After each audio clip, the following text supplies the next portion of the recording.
Good morning, good afternoon, good evening, and welcome to another talk of the USSF Talk Series every Saturday at 11 a.m. Eastern Time. For those that are joining us recently, we have almost 100 talks that you can find on the USSF page on YouTube or the website. Okay, today we are very happy to have our friend Tania Stevanin here with us. She's going to talk about how can Spiritism contribute to the treatment of mental health diseases. Hi, Tania. Hello, everybody. Nice to be here. Hope you're all well. So before I pass to Tania, let me formally introduce her. Dr. Tania Stevanin is the co-founder of the Sheffield Spiritist Group and the first person to bring Spiritism to Sheffield in the UK. Before that, she worked in London with the Allan Kardec Spiritist Center, where we met a long time ago. She has a PhD in microbiology and a diploma in psychology. And for the past 11 years, she has been working in the treatment of people with substance misuse, in the past 10 years with the NHS in the UK. Okay, Tania, thank you. It's all yours. Thank you very much. So as the topic suggests, the title suggests, it is about mental health and how, as a spiritist, we can make a positive contribution to ourselves, our own mental health, the mental health of those around us, to the mental health of our patients, if we are a health worker. However, I think it's also important to bring some context to the conversation, because when we talk about Spiritism, a lot of us who introduced Spiritist groups around the world are Brazilians, and we were familiar with the Brazilian model of Spiritism and working in a very specific culture, type of culture. But now we've moved away, we are in different countries, we are interacting with people from those countries and elsewhere, and it is the reason for this particular focus in this presentation is because I've lived in the UK for 34 years. I'm now back in Brazil, and over the years it's become so clear to me that some of the things we tried in the UK didn't work in the UK. It worked very well in Brazil. And then it helped me to start asking, why did it work in Brazil and it's not working here in the UK? After working for even decades within a spiritist context, within a spiritist group, and then becoming a mental health worker myself. So I thought that it would be important, especially for newcomers, people who are starting to study Spiritism, or even workers who, like myself, had been working within Spiritism for a long time, to understand how we can bring Spiritism, the positive, the best of Spiritism into our everyday lives and make a positive contribution to ourselves and others, especially regarding mental health. Because there's so much that is being developed in terms of treating physical health illnesses. And yet, mental health is still a puzzle to most health professionals, including psychiatrists, psychologists, because they have this materialistic paradigm that they work by, which sees the brain as just a physical entity, the body just a bunch of cells and nothing else. But we need to understand that that's not the case. So Spiritism can and does make a very positive contribution to the treatment of mental health, both for individuals experiencing it themselves, as well as for the way we handle it in our families. If a family member is experiencing mental health problems, or a friend, and health professionals, I've gained an awful lot from Spiritism in terms of how I approached mental health in my own practice, and still do, because I'm still practicing as a psychologist. So to me, it has been very important. Mental health professionals, or professionals here, health professionals, is anyone within a caring profession. Okay, be that doctors, nurses, support workers, or even other types of staff, because it affects everyone. I had a very interesting experience some years ago in the place where I work, where clients came to me asking me to thank our housekeeper, because while they were waiting in the waiting room, he was putting up the Christmas tree. It was near Christmas and he was putting up the Christmas tree, and he was super happy and he was very kind and he was very polite. And I kept getting people saying, "Oh, is your housekeeper okay? Because I haven't seen him for a while. Oh, it was so lovely when he was there putting up the Christmas tree."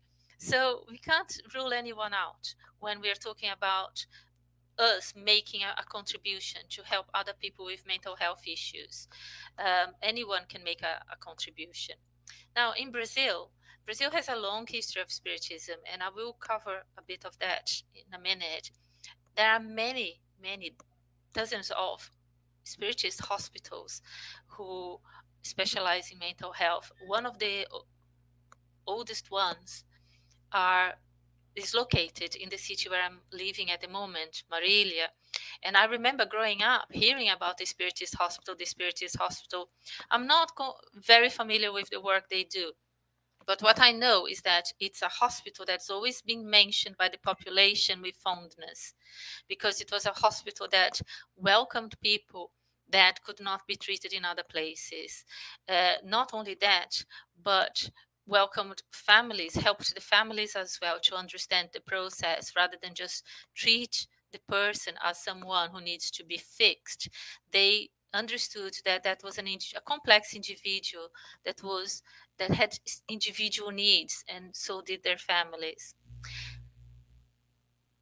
In a way, we see our introduction, or people's introduction to Spiritism, in the following way.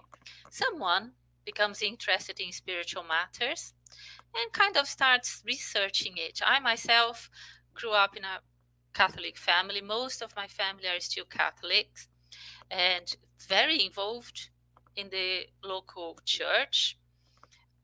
There are very few of us in my family who are Spiritists, but I remember hearing the word Spiritism for the first time coming to visit my grandmother in Marília, and hearing about the Spiritist hospital and wanting to know what this Spiritist bit was. Because I knew what a hospital was. I didn't know what a Spiritist thing was. So I started asking questions as a child. As I grew up, I started asking more pertinent questions, because then I had been introduced to some dogmas within my own religion, which was Catholicism at the time. Some doubts was beginning to surface in my mind, and I started looking for books to read. Nowadays, we don't just look for books to read, we look for talks, research online. It's more the computer that we interact with when making that initial research. Then, after learning a bit more about it, the person may their interest increase, and they start looking for a group if they want to know more and ask more questions and interact with other people and feel part of a community, because humans are very tribal. We like our little tribes. We like being involved in a community. We don't like, most of us function better as a tribe rather than individuals. So seeking a group is a natural part of the process, one may think.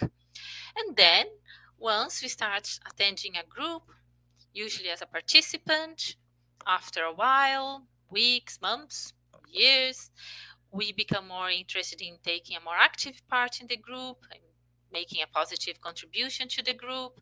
Some of us may start giving talks. Others may train to be a healer. Others may work training other workers. A Spiritist group, even the smallest of groups, can offer a wealth of opportunities for people to become involved, from saying the initial prayer to, I remember João mentioned that I I attended for many years the group in London, Allan Kardec Spiritist Group, or it was the Spiritist Group, it's the Spiritist Center now. And my role was to give the little cup of water after the healing, and that's what I did.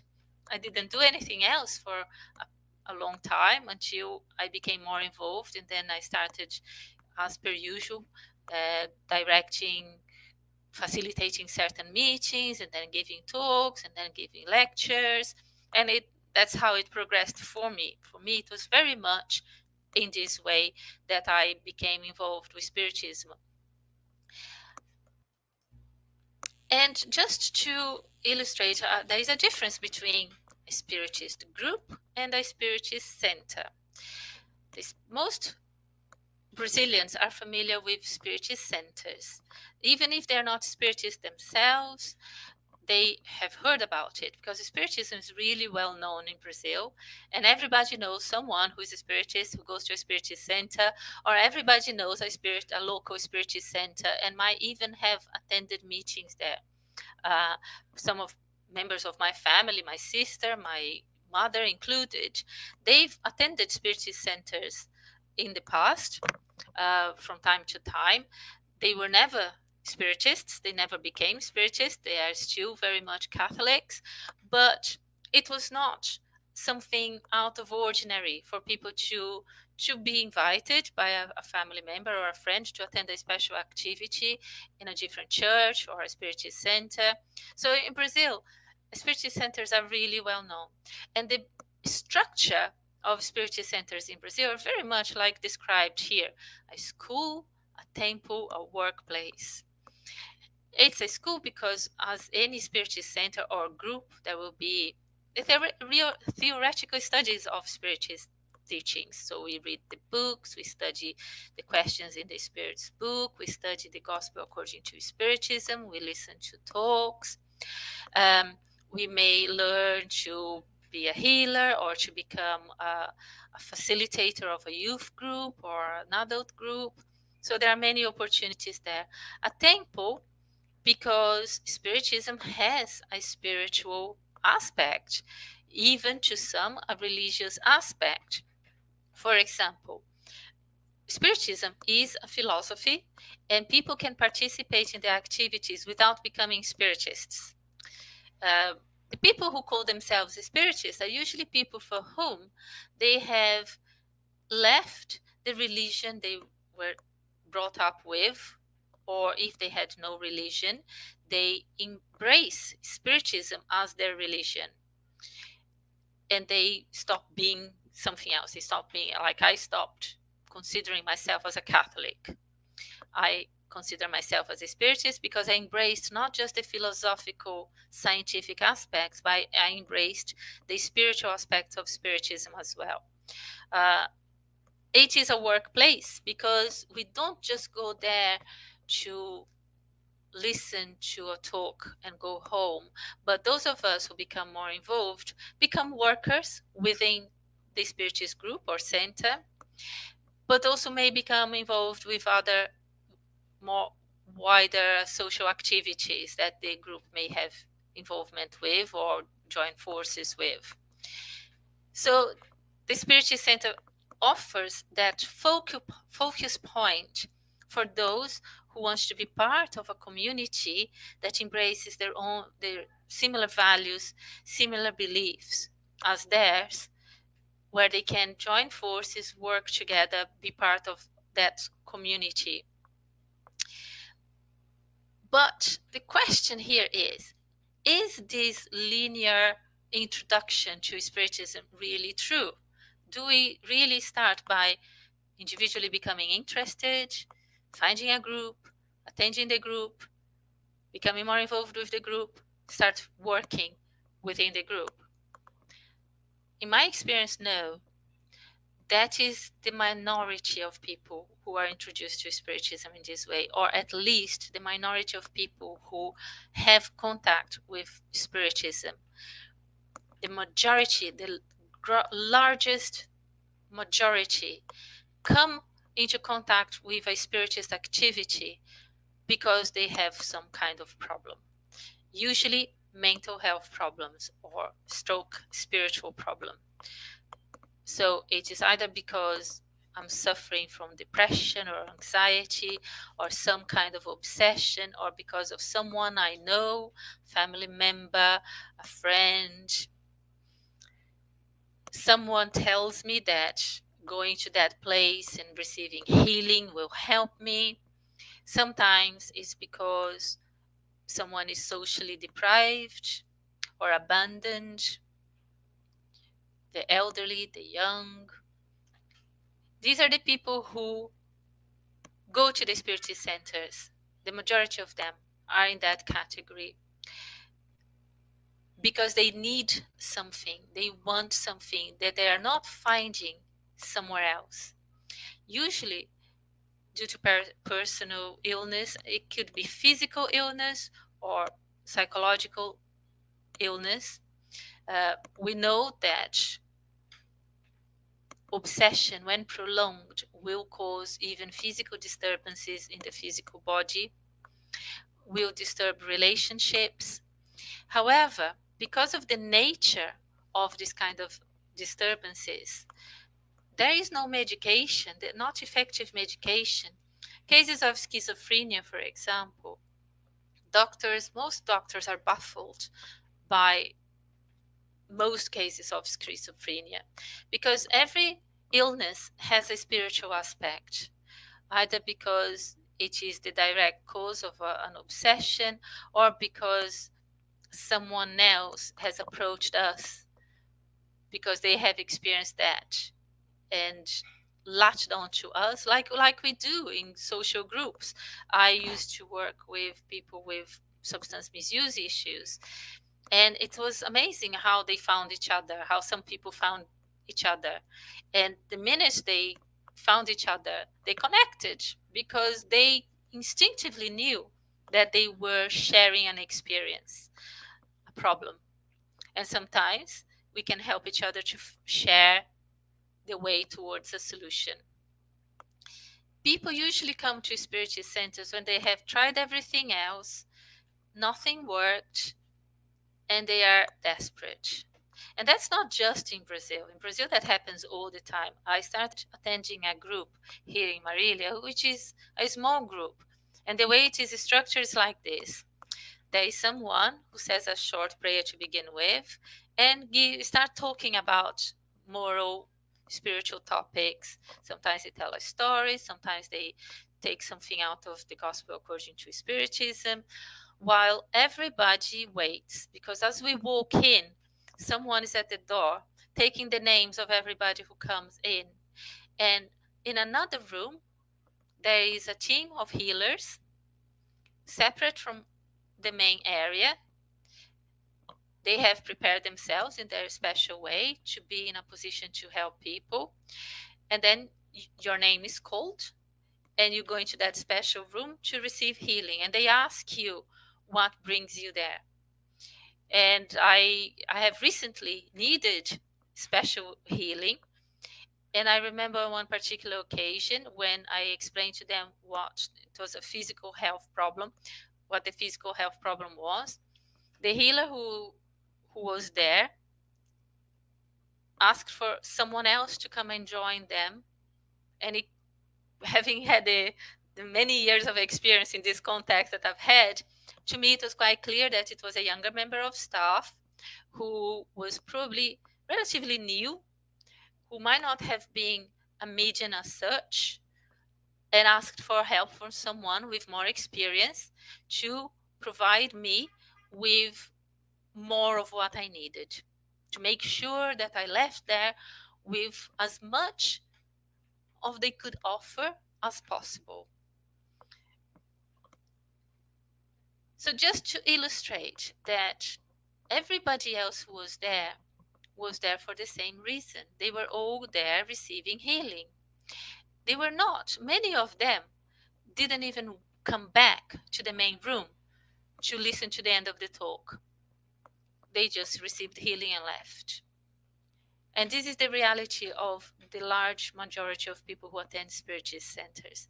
When I was living in the UK and participating, and especially when we had face-to-face meetings. We haven't had those for 2 years now.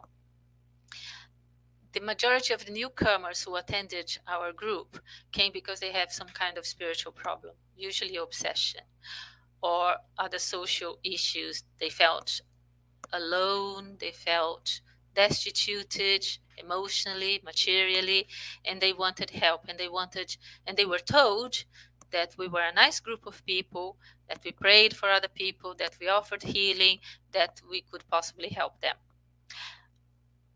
The majority of them came for 1 or 2 meetings and never came back.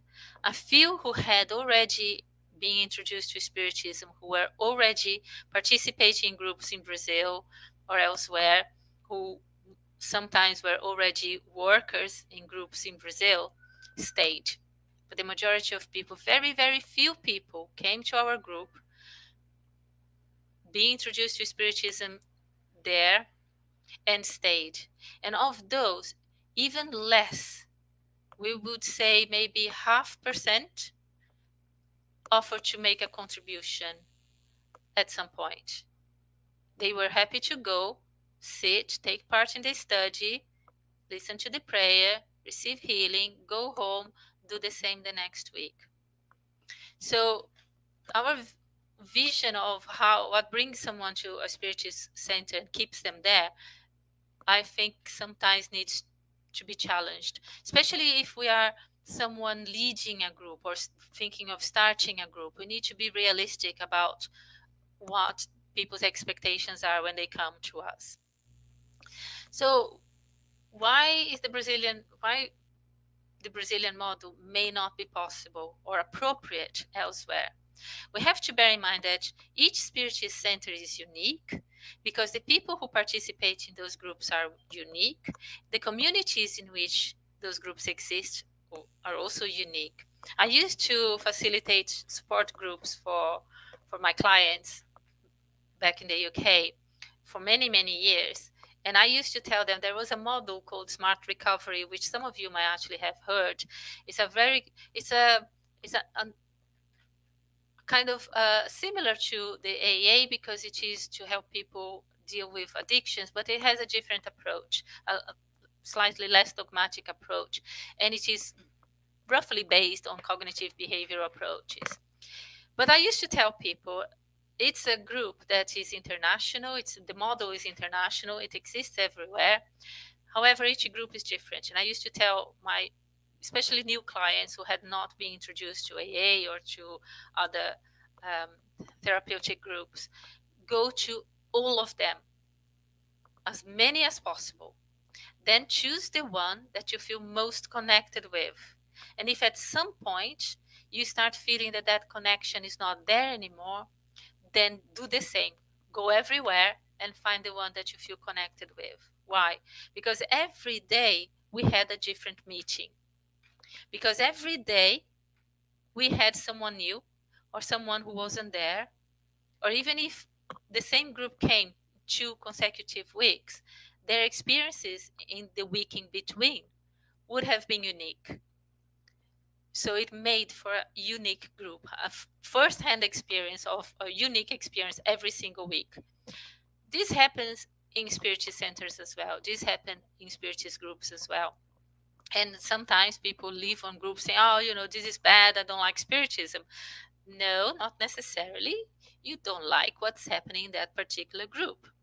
So bearing that in mind, we need to perhaps be a bit more cautious when trying to just introduce what we knew from somewhere else in the new place where we are.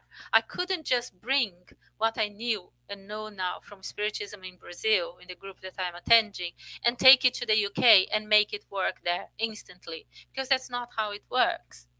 Now, there is a reason why that doesn't work, and I want to bring some historical context here. These are just a few pioneers and a couple of people that probably everybody listening to this talk will know. So starting with Adolfo Bezerra de Menezes, look at the date of birth, and in most cases here, of discarnation of each one of them. And when you look about the most important, the key figures of Spiritism across the world, you will see something similar. In Brazil, Brazil had a quite unique experience in terms of Spiritism. Brazilian Spiritism is contemporary to Kardec's Spiritism.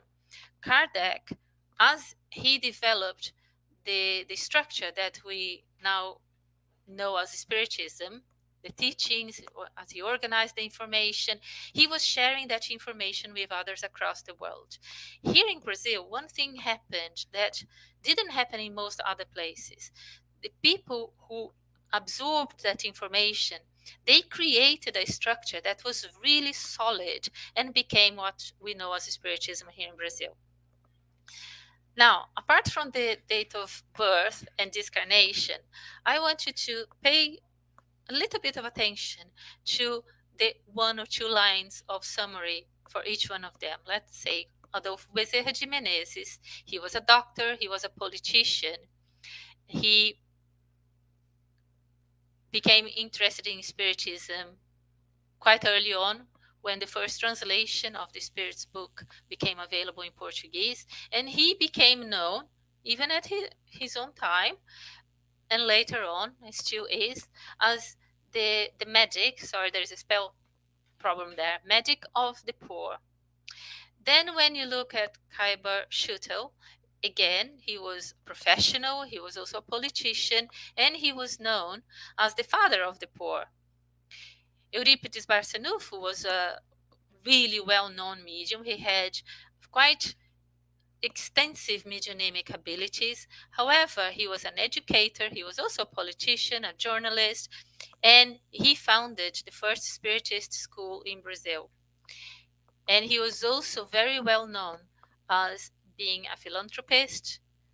He helped the poorest, the neediest in his local community.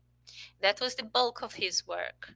And then there is Francisco Cândido Xavier, also known as Chico Xavier, and Divaldo Franco. And I didn't put a summary of their biography there because most people know them. Divaldo Franco, still, thank God, with us, teaching. They both produced a lot of books that we study, that helped us, still does, but also were involved in the founding of many organizations. Divaldo, for example, with the Mansão do Caminho, orphanages, homes for the elderly. These people worked tirelessly their entire life within their community, helping their community.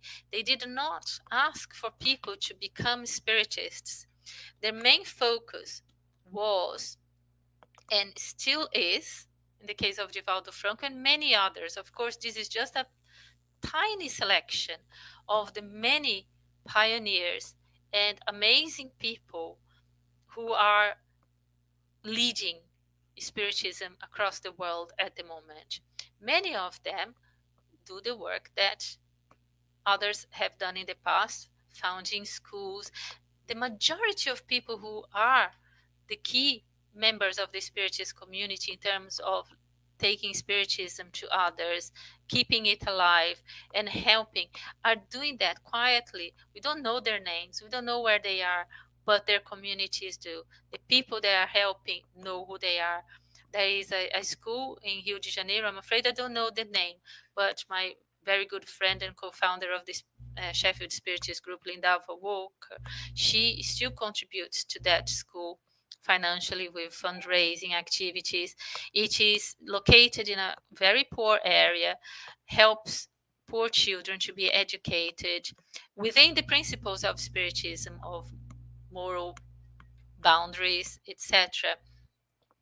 This lady, not even I can remember her name, but I know of her work. She has now returned to spirit, but she did, and probably still does in spirit, because we work even more when we are not materialized in this world as physical entities than she did even when she was here. But she did amazing work with that community for decades. She gave her life to that community.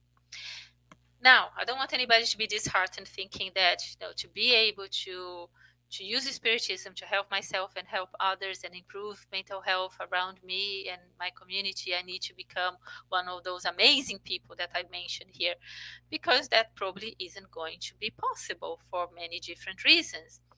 But what I want to highlight in this slide is how long Spiritism has been around in Brazil, how long it took for Brazilian Spiritism to be what it is now.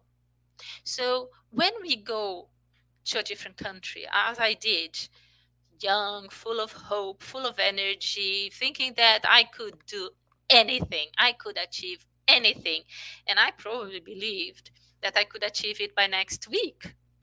And nearly 40 years later, I'm reviewing things and thinking, I haven't moved very far at all. I've taken maybe one or two steps in the right direction, taken a few backwards. I had to rewalk that route again. In terms of our Spiritist group there in Sheffield, if my ambitions had been materialized, then we would have an amazing all singing, all dancing Spiritist center with lots of activities, many rooms where people could have a healing team, a mediumship team, everything. As we see in some of the larger Spiritist centers in Brazil, some of which I have attended. However, we are still doing studies via Zoom for many different reasons. One of the reasons is that it takes a very long time for us to break with traditions.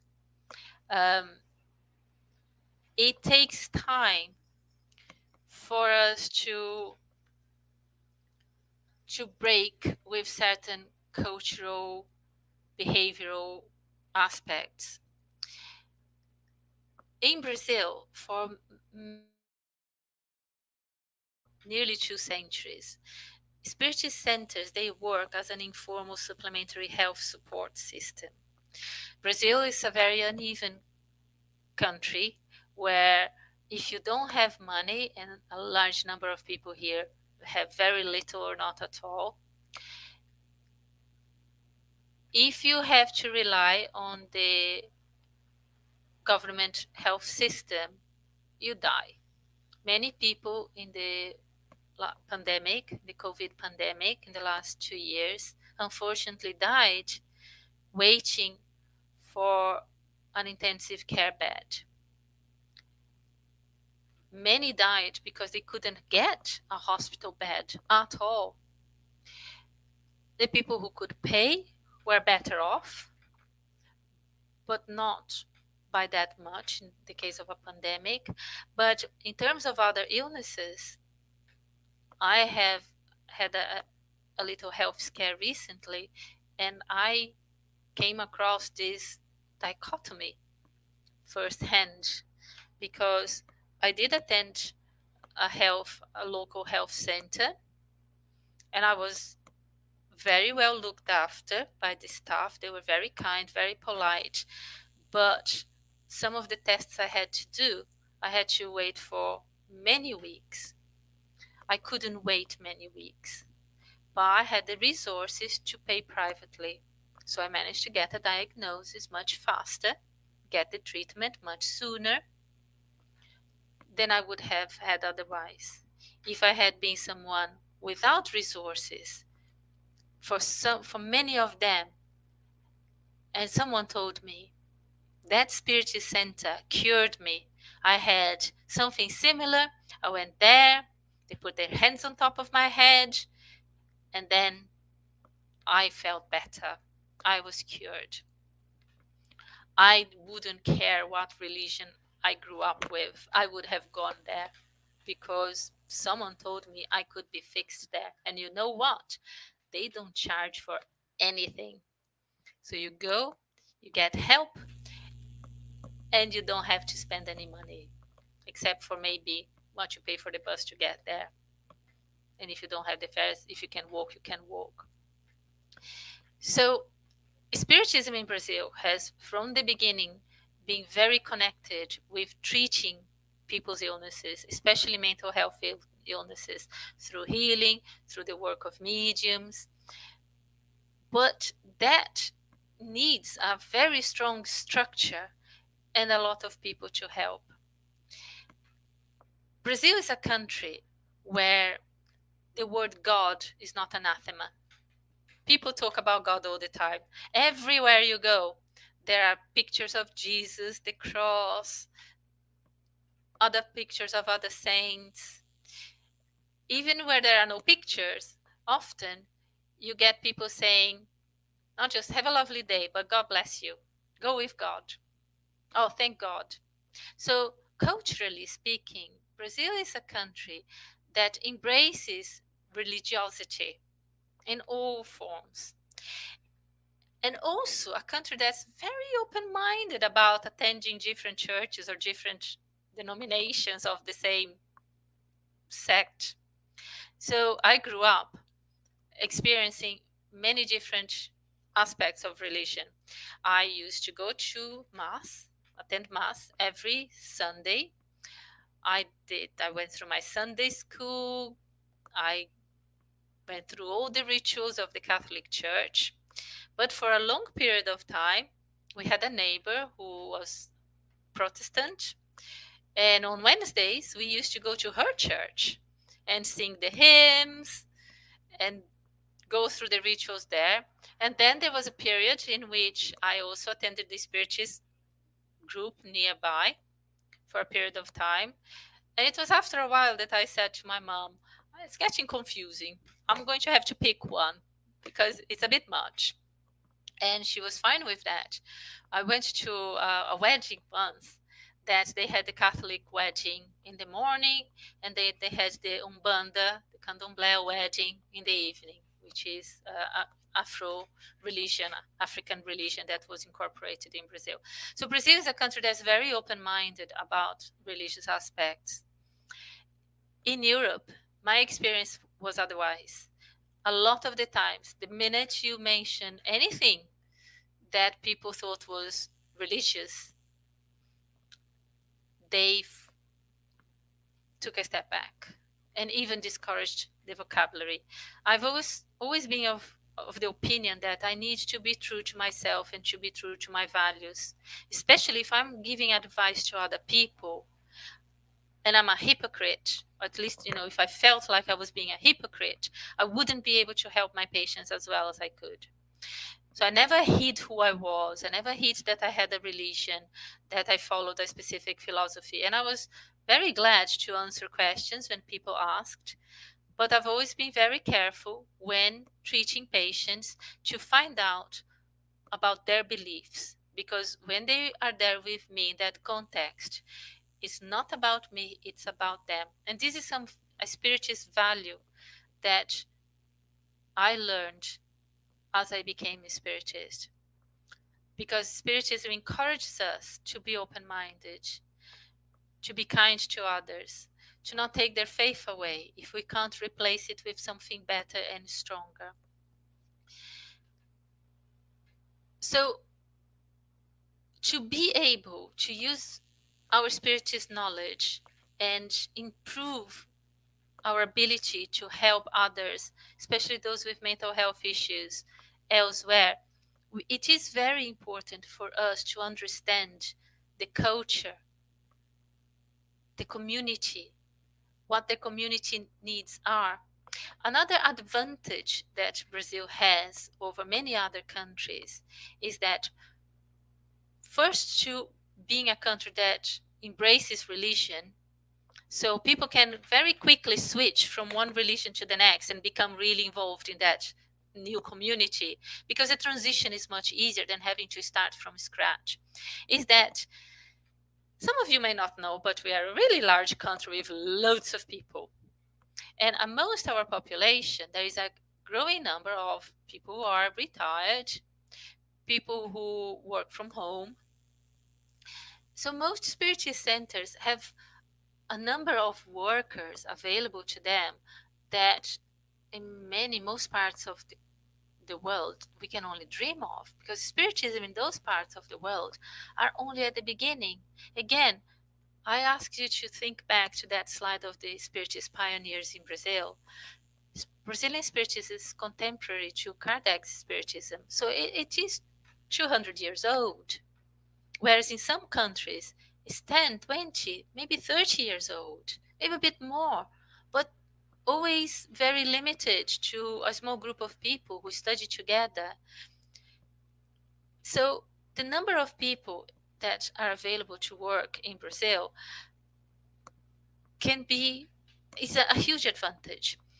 In this group that I mentioned to you earlier on, I came across, I was there for the first time, and the gentleman who was giving the talk is a psychiatrist who works locally. He turned out to be my mother's psychiatrist, the person who she has been going to for some medication recently. Psychiatrists in Brazil, again, work in a different way than psychiatrists in the UK, for example. It's a little bit of more of a mixture between psychiatry and psychology. So people will go to see a psychiatrist because they're feeling a bit down and they just want to have a chat with someone.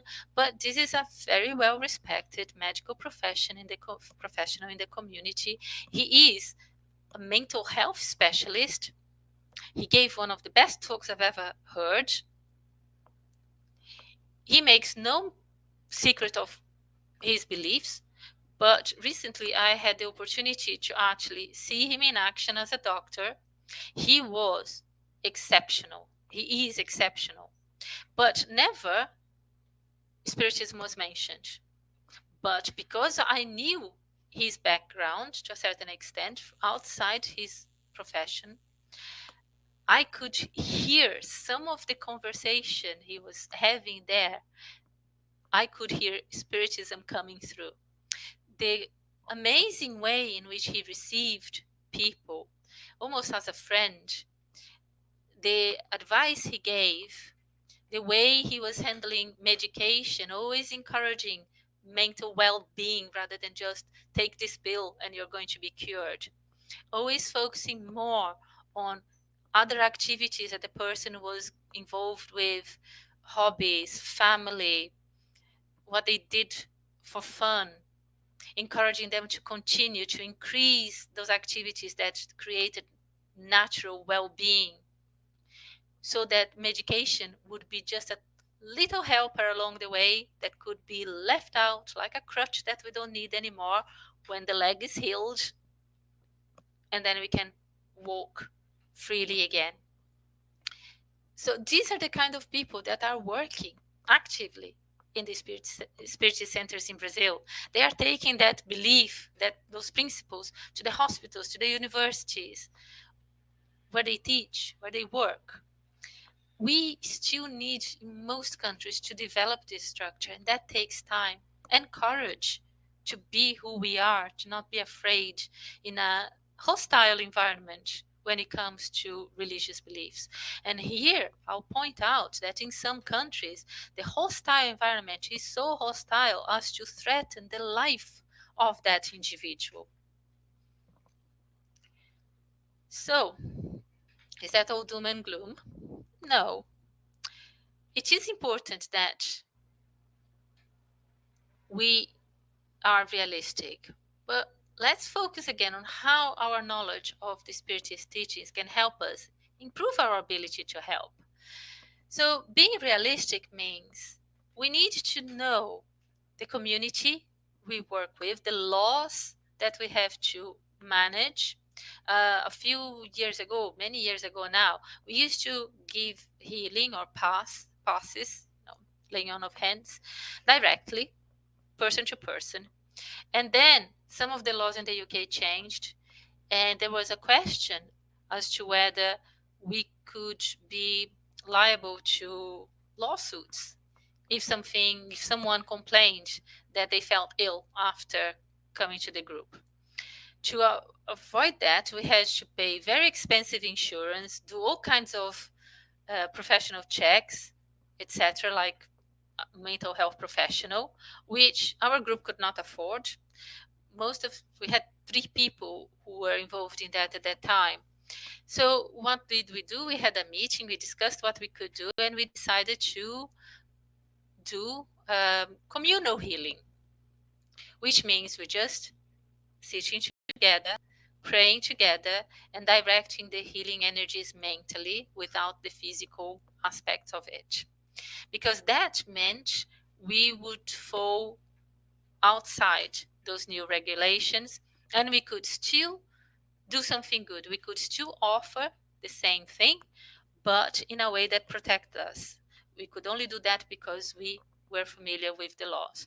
Behaviors, prejudices, local prejudices, our own prejudices. So we need to learn more about the way pioneers in the past worked, how they developed things, but be realistic about what we can achieve within our own context.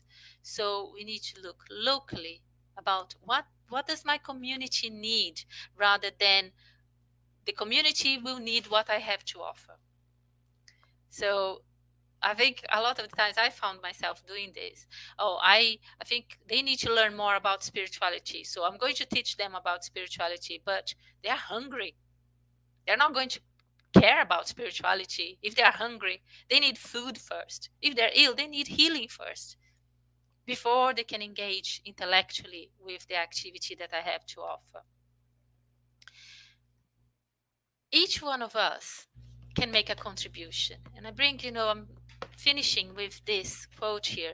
By sharing our thoughts and beliefs with a therapist or simply someone willing to listen to them in a non-judgmental way, the individual expels mental toxins. Therefore, a healthy conversation, a book, or artistic event can become a powerful mechanism of positive induction or a positive change. So we can help through our prayers, through a healthy conversation. We can help with developing a healthy mental attitude within ourselves. If we notice negative thoughts, patterns, then we need to challenge those. If we, the model that I practice mostly nowadays called solution-focused hypnotherapy, it's all about problem-free talk.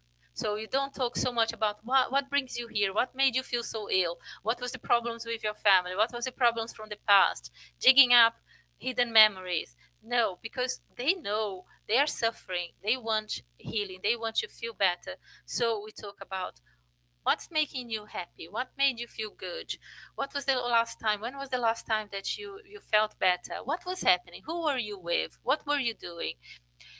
Because if someone is suicidal, for example, and we want them to have hope for the future, just talking about the problems that make them feel suicidal is not going to really help them. We need to get them out of this mental wave pattern. We need to help them to improve. And in this respect, Spiritism can be hugely helpful in helping us. So if we are in a context where we can't work or found a spiritist hospital or a spiritist school or a home for the elderly or an orphanage, but we can watch our mental patterns, our thought patterns, be more positive ourselves. We were already irradiating positivity around us. When we come across someone who is ill, who is disturbed, we can bring that into their lives, inviting them to do the same.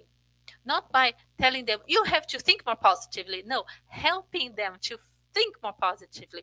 Look at that flower. Oh, did you hear those birds singing today? I think spring is upon us. Let's do something fun. Let's do something positive. We are spiritists, not just when we are within a spiritist group or spiritist center. We are spiritists everywhere, like we are humans everywhere, like we are spirit everywhere. So spiritism can help us with the specific knowledge we need to understand mental illnesses, to understand obsession, to even understand some physical health conditions when those are the side effects of spiritual, mental, emotional disturbances. And we can improve the mental atmosphere, the spiritual atmosphere of every place we go to. And so I hope I haven't bored you too much with this talk, and I'm going to stop here and take questions if anyone has any. Thank you, Dr. Tania. Very interesting. And yes, we have plenty of questions actually. So we'll try to cover all of them. So let's start with a question from Kirsten. Thank you, Kirsten. I'm curious to know what has not worked in Europe but has worked in Brazil, as you mentioned. I think one of the main things is the fact that Brazil is so open to spiritual language. We can talk openly about spirituality, and so if I want to start a spiritist school, it's not frowned upon.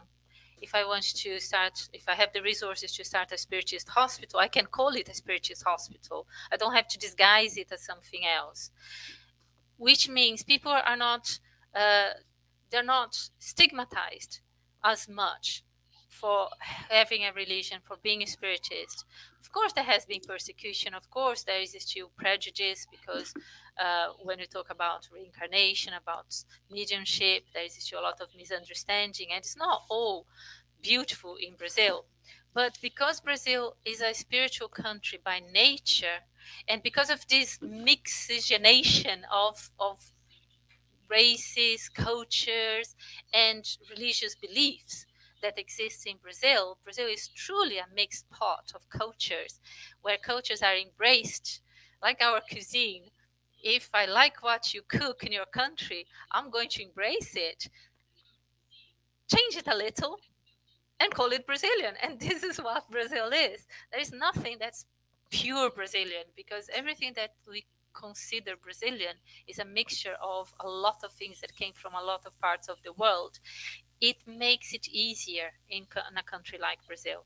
In other countries, you have to start literally from scratch by being a better person and letting other people remember. People used to say to me, "Oh, you're so patient, you're so kind," because I didn't lose my temper when people disagreed with me, when people yelled at me at work, which thank goodness it didn't happen very often. I'm very lucky who I attract into my life, including my clients, who are usually lovely, but they could be very difficult sometimes. And they also knew I went to the spiritist groups, and they knew I prayed. They knew I talked about irradiating positive energies, and that creates an association. And many people said to me, "I wish I could have your faith. I could have a belief like you do, because I can see how strong you are in certain situations." And to me, that was a huge praise in terms of being a spiritist and working in a context that usually frowns upon spirituality. So I think for a lot of people, it won't be possible to become a spiritist, like a Brazilian spiritist, even if we are Brazilians in a different country. So this is one of the main stumbling blocks. Thanks. So let's move from Violet. Thanks, Violet. It seems that as if mental disorders are more prevalent now than ever before. Is there a spiritual reason for this? And how would it help the planet progress? There is a spiritual reason, and it's multifaceted. One of the reasons is because we are in transition spiritually. The planet is in transition. When we are in transition, think about a lake. If you look at a lake and it is calm and tranquil, and then a storm comes, and the surface of the water looks very clear. A storm comes and shifts all the debris that's underneath, brings it to the surface, and then you can see that the lake becomes cloudy. There are bits of things that was underneath at the bottom and now floating on the surface again. This is what's happening spiritually with the world at the moment. So certain things become more apparent that were hidden before.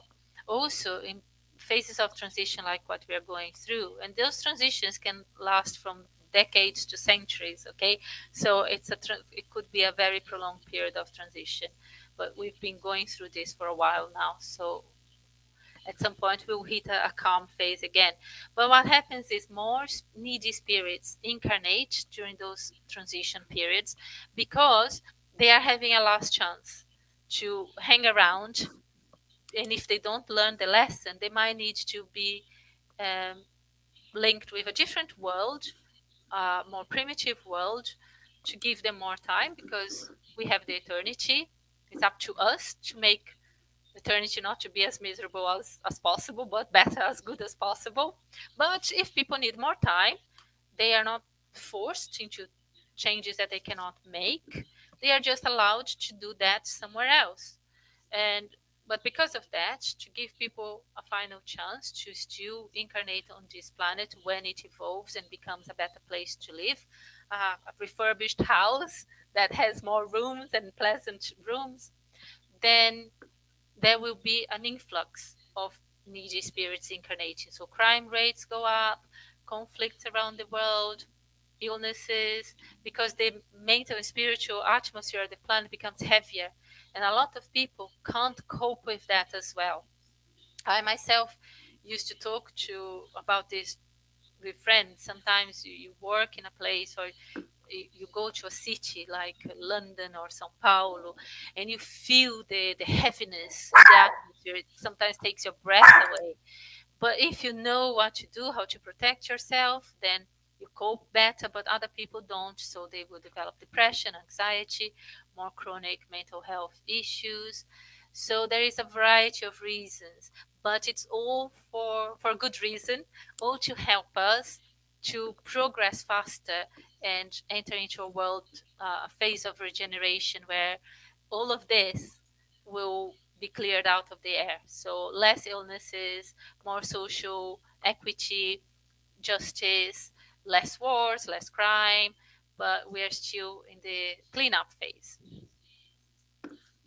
Thanks, Tania. Yes, very interesting, especially with everything that we're going through nowadays, right? From Glaucio, thanks, Glaucio. How to talk about spiritual matters without offending our skeptical friends? Everybody believes in something, even if they say they don't.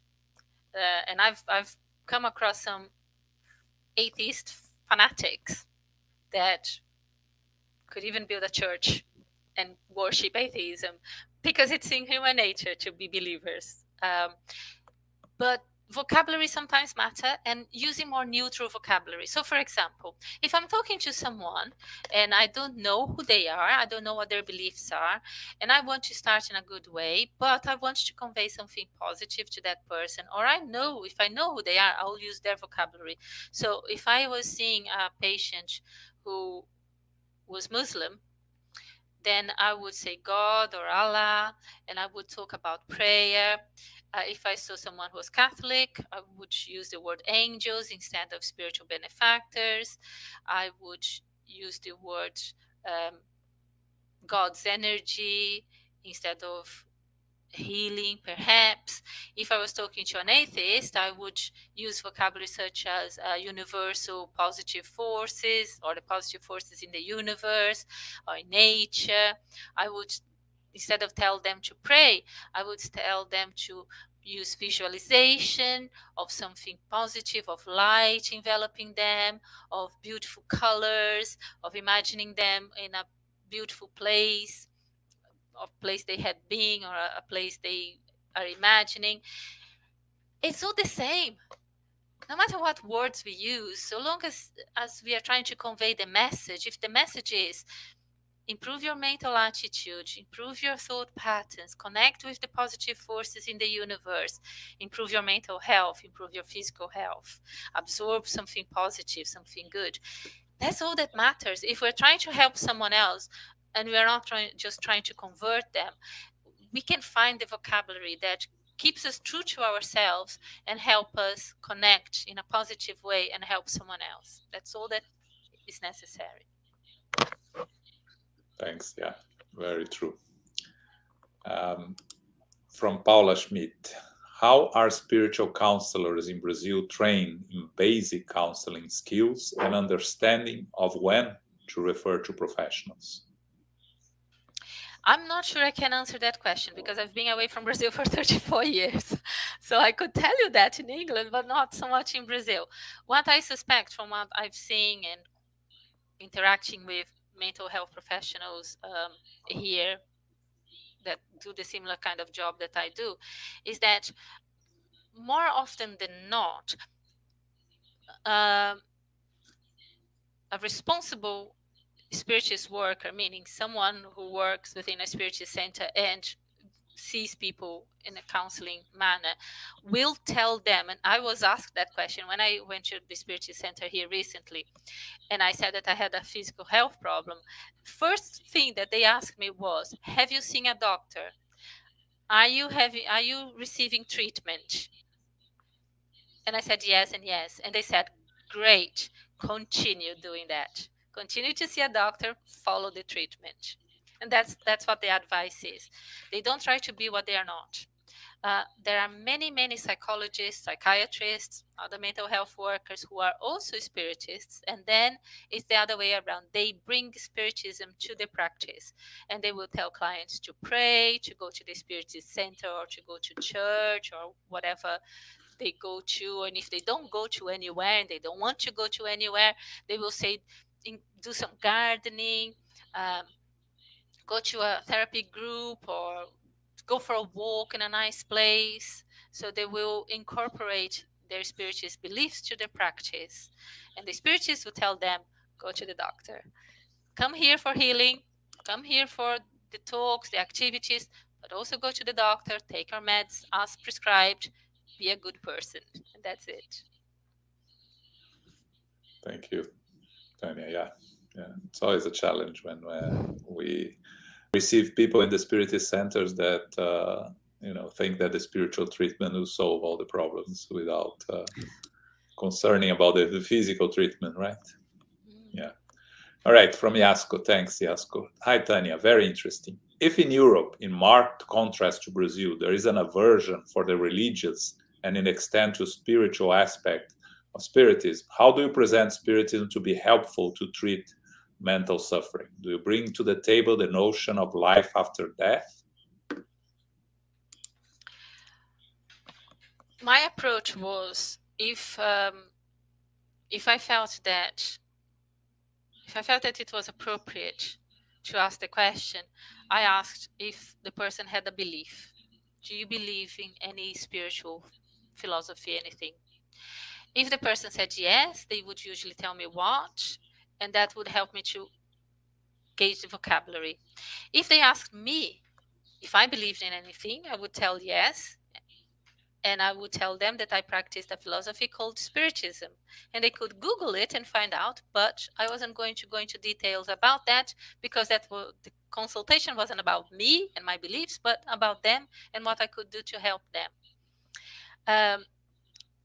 You can also work with the community. So our little group in Sheffield is tiny. It's always been very tiny. But individually, each one of us have engaged with different charities, have made contributions, but also at least over Christmas, we would join together as a group and we would make a donation or a contribution to a charity as the Sheffield Spiritist Group. So gradually, opening up that knowledge is a bit like learning a new language, and you need to familiarize yourself with the vocabulary first. A lot of the times, people think Spiritism and Spiritualism is the same. So when they hear Spiritism, they immediately connect with a set of beliefs and practices that are not Spiritist. So we often had to educate people as to what Spiritism meant.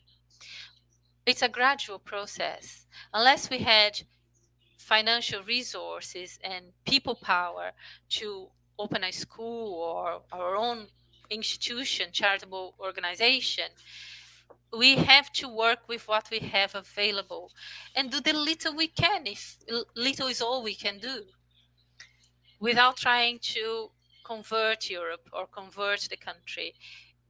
Spiritism teaches us that it doesn't matter how long it takes, so long as we are going the right direction. we will get there. We will get to the destination. And Sheffield, many, many, many more people now know about Spiritism in Sheffield than they did 30 years ago when we started our group, or less than 30. And nobody would know if we haven't done the work. So even as an individual person, the group in Sheffield exists because I went to Sheffield and I had some knowledge, but I didn't have anyone to implement that with. And then Lindalva came, moved to Sheffield just a few months after I did, and had the desire to learn more about Spiritism. And Janet Duncan, who she called, said, there are no Spiritist centers in Sheffield, but there's a Spiritist person that lives there, and I know her. Here's her telephone number. And a week after we met, we started our first study group in Lindalva's living room, studying the Gospel according to Spiritism. Just the three of us, me, Lindalva, and her husband, Richard. 30 years later, or so, thereabouts, Spiritism is known in Sheffield. Not as known as we would like, but much better known. So it's about not thinking, I have to do everything, but doing what we can, when we can, where we are. Very good. Yeah. Thanks. And I think the next question talks a little bit about that, expands a little bit about that. That's from Paul Jacobi. Thanks, Paul. Do you think that the further integration of English in centers will assist in the use of centers to assist with mental health issues in the US? So what he means is there is a lot of centers still that do most of the work in Portuguese, right? So the difficulty of bringing English into the centers, and do you think the importance of bringing English into the centers and use English will help this in further developing the assistance of mental health issues? Thank you very much for asking this question, because it is probably one of the most important issues, one of the greatest barriers to the development of Spiritism across the world. We Brazilians have, like many other people, huge difficulty in understanding that we cannot take Brazilian Spiritism to other countries. We need to build Spiritism in that country. We need to integrate, we need to speak the language, we need to offer that population something for them. This is something that's really close to my heart, because I've always felt really strongly about this.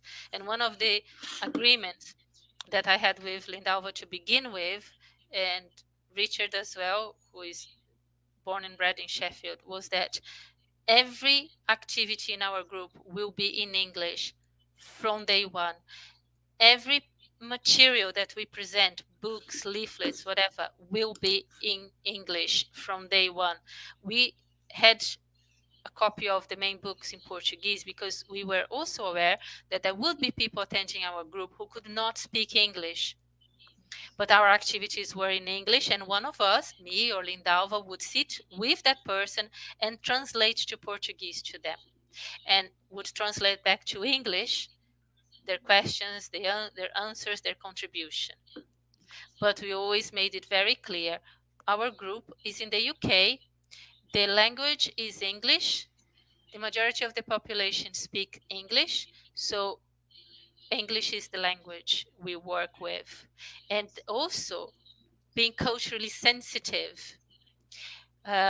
Many countries, including the UK, they don't like too much physical contact, not much kissing and hugging and all of that. I personally prefer not as well. And the pandemic kind of, highlighted the need for some social distance for our own safety. But lots of people feel really uncomfortable with this kind of thing. So we need to know the culture in which we live and be Spiritists for that culture. So yes, that is one of the main barriers still, I'm afraid. Thank you, Tania. Yes, that speaks deep to my heart also, because when we first moved here, I remember Divaldo telling us long time ago you do spiritism in the language of where you live, right?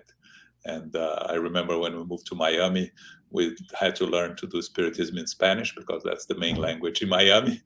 But here in the US, it's in English. And yes, I fully agree with you, and I know the importance of doing that. So we have another one from Kirsten. Dr. Stevanin, a lot of Westerners embraced Buddhism Eastern beliefs. Why do you think the same isn't being done with Spiritism as readily? I think one of the greatest barriers that I came across, including Brazil and the UK and elsewhere, is Spiritism is very strong about personal responsibility. So the principle of karma in Hinduism, Buddhism is quite vague in a way, and the emphasis is on ancestry and the meditation, but it doesn't offer very clear.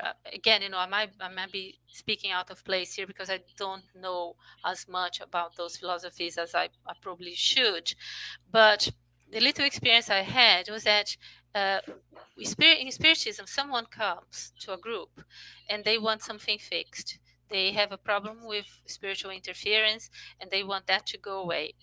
And then or even if it's something milder, and then when you start studying business of we make our own future, we are the architects of our own destiny, it scares people because for centuries, even thousands of years, we brainwashed ourselves with the belief that we can get something for nothing. I've been bad, and I can ask for forgiveness at the last minute of my incarnation and I'll go to heaven. Or I can offer God something, some gift, and God will grant me what I want. And when we start stressing and highlighting and stressing again that you have to work for it, a lot of people get scared and go away, or they think it's just too much. They just don't have the energy or the willpower. So, and then they go to a philosophy, a spiritual though it is, that is more gentle, that doesn't make them feel like they have to make such an effort, and they make them feel better. But also there is the aspect that God knowing us and knowing that we get there at different in our own time, and some people faster, some people slower, some people through one way, some another. God provides us with as many philosophies and religious beliefs and whatever we need at that particular point in time in our existences that helps us to move along a little bit.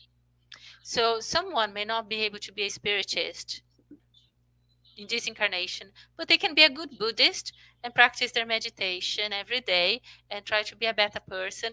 And according to Spiritism, that's being a good Spiritist. They might not call themselves that, but they're being better Spiritist than some people who go to the Spiritist Center, who work, apparently are great Spiritists, but are impatient, fight with their wives or husbands, kick the dog, have lots of terrible thoughts in their minds all the time, although they're having that with a beauty smile on their faces. God knows us internally. So it doesn't really matter. According to Spiritism, you don't have to call yourself Spiritist to be a good Spiritist. So long as you're a good person, that's all that matters. Yeah. I remember Chico mentioning that if the motto of Spiritism was without Spiritism there is no salvation, he wouldn't be a Spiritist. The motto of Spiritism is without charity there is no salvation, right? Not me either. Yes. So this is important also for those that live outside Brazil, right? What can you recommend for those that live in places where there are no Spiritist centers? There are many, especially here in the US. Start at home.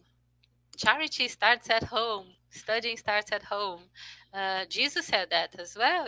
We have to start where we are. We have to do what we can where we are. So start with the regular study of the gospel at home. And then, if you know someone who may benefit from that, invite them. Or if you know someone who wants to do that kind of study, especially now. Now we know we don't even have to be physically together. I know a couple of people who live in different cities, but they wanted to study, but they didn't want to study on their own, so they started their little online group, and it's just the two of them. They read, they study together, they talk, and they also participate in our group on Thursdays. So start where you are. You don't have to aim to have a spiritist center or to start a spiritist center. What will happen is, if that is supposed to happen, you come across someone else, and you either be the leader in that process or someone who will help someone with a bit of leadership. In my experience, for example, I told you about me and Lindalva, and we laugh about that when we reminisce about our meeting and what happens next. And I said, God knew me very well, knows me very well, because I have a lot of knowledge, but I'm not a starter. I don't start anything. I need to be kick-started into action, because otherwise I sit there and I hope and I pray and I hope and I pray and I don't move. Lindava came along and she gave me like whoosh, and I went, because some people need a kickstart, no matter how much knowledge they have. And that's why we get together, because we have different talents, different abilities. I'm quite good with information, and Indalva is very good with action. So together we managed to start something. And Richard is very good at helping with other things. He built the room that we studied for many years. So so each person contributes in a different way, but start where you are. Thanks, Tania. Okay. So we are close to the end, but I want to pose this last question because I thought it's interesting. Which female founders would you also include in the, you brought a lot of male figures, Dr. Bezerra de Menezes. I know politicians as well, most of them. Yes. So I did look into that, because the reason why there are many, by the way, if you Google key figures in Spiritism, you will come across them. But unfortunately, I wanted to concentrate in Brazil because I was drawing parallels with the Brazilian Spiritism and other Spiritism. I think Eusebio Palladino is an Italian one, contemporary from Bezerra de Menezes as well. Ivonia Pereira, very well-known medium in Brazil who wrote many books. And there are many other women. But we come from a patriarchal society. So yes, mostly men, mostly white. But that's not to say that the women were not key figures, because either they were mediums or leaders, many of them leaders as well, or they were enabling the men to do the work. So don't feel disheartened, and I did not overlook it on purpose. Just that some of them, especially because I wanted to illustrate how long Spiritism has been developed and established in Brazil.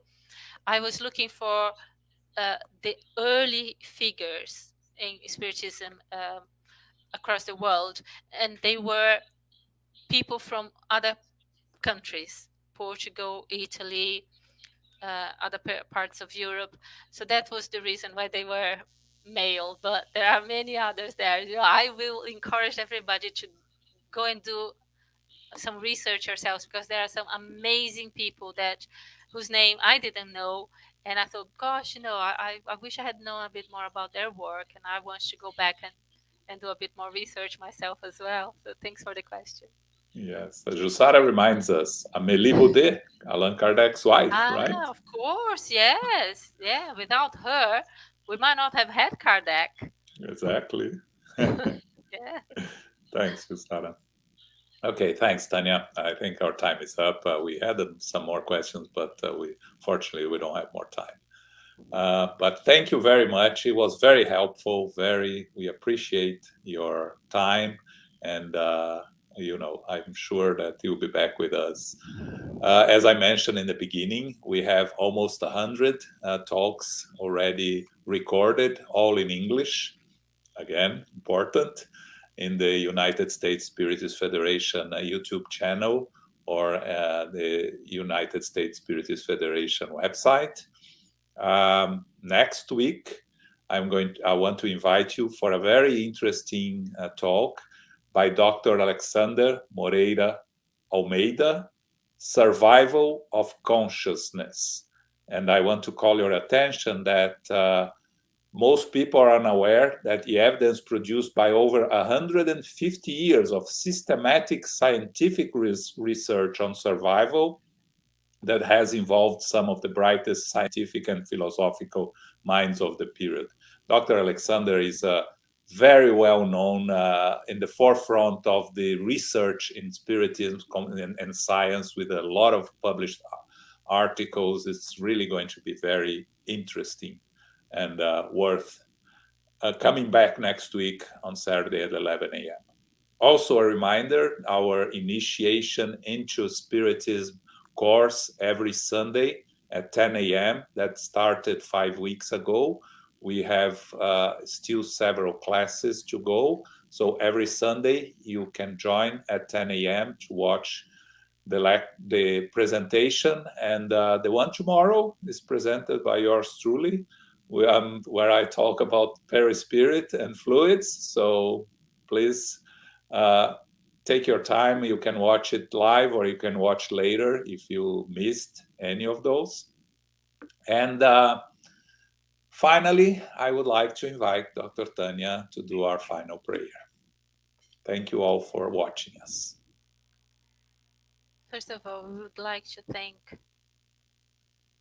our spiritual benefactors for all the help that we have received to enable us to join together today in this presentation, in this activity, for even though we were further apart physically, our thoughts were together, connecting us in strings, waves of light that we could generate and send out into the world that needs so much light and happiness and joy at the moment.